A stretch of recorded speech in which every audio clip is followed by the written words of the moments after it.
shifting gears again, I was in Lumberton, North Carolina several months ago. It's probably been 6 or 7 months ago, and I saw an interview with you on television, either from Florence or from Myrtle Beach. I don't remember which one. And you were asked a question about your feelings on the Confederate flag.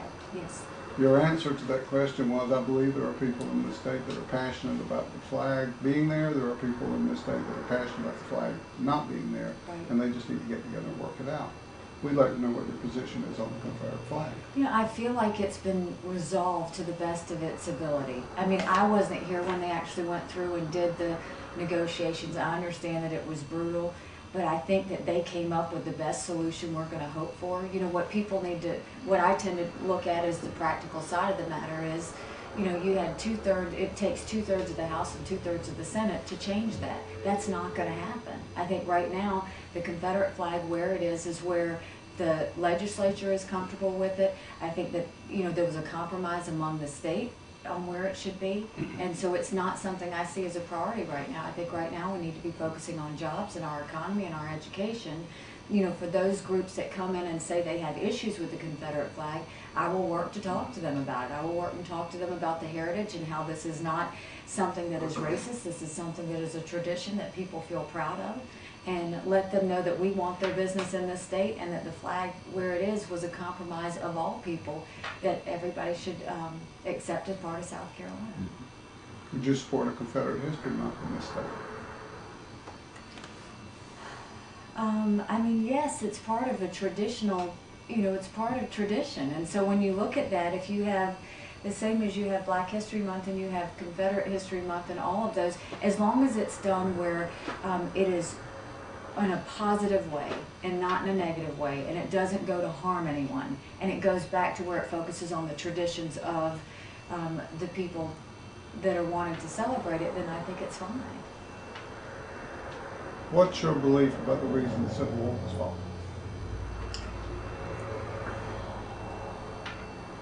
I mean, again, I think that as we look in government, as we watch government, you have different sides, and I think that you see passions on different sides, and I don't think anyone does anything out of hate. I think what they do is they do things out of tradition and out of beliefs of what they believe is right. I think you had one side of the Civil War that was fighting for tradition, and I think you had another side of the Civil War that was fighting for change.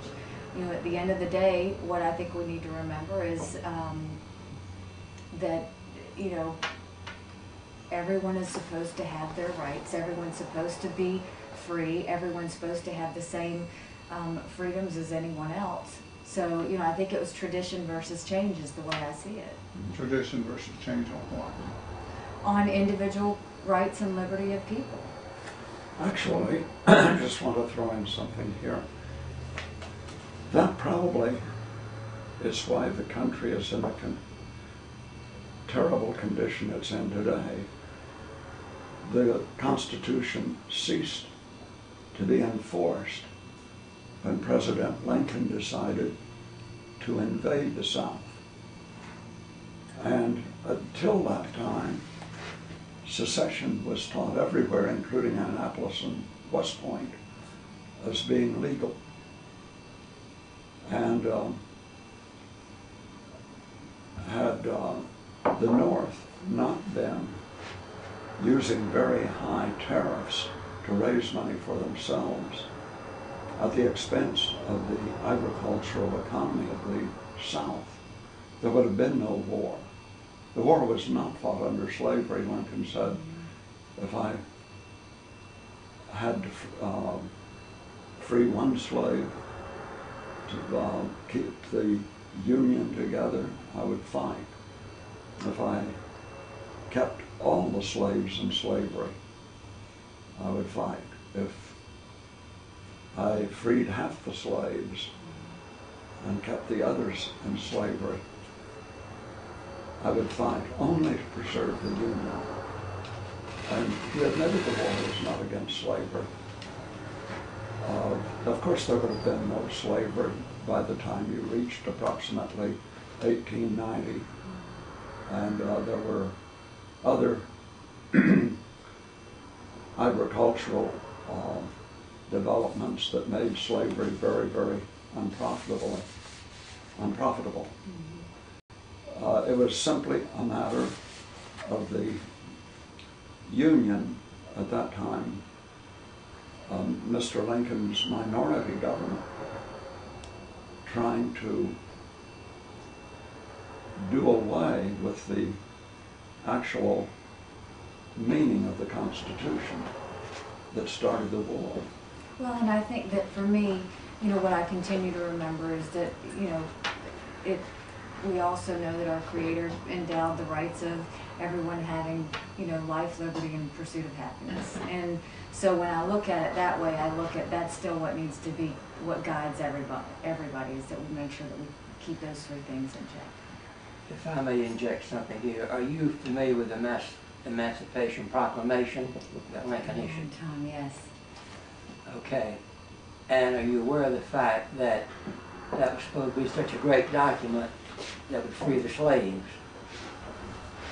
Close scrutiny of that document shows it only freed the slaves in the states that seceded from the Union. And I'd like to ask you this also. Our groups have been misled before. Back in the Governor Beasley days, he fibbed to us, and quite frankly, while we may not be in a position to elect someone, we do have the power to oust someone. Mr. Beasley learned that the hard way. We endorsed Jim Hodges, and he told us from the very beginning, he says, I don't care for the flag on the dome, and if the bill comes to my desk, I will sign it. However, I will not pursue it. Right across the table, like we're sitting across from you, that's what he told us.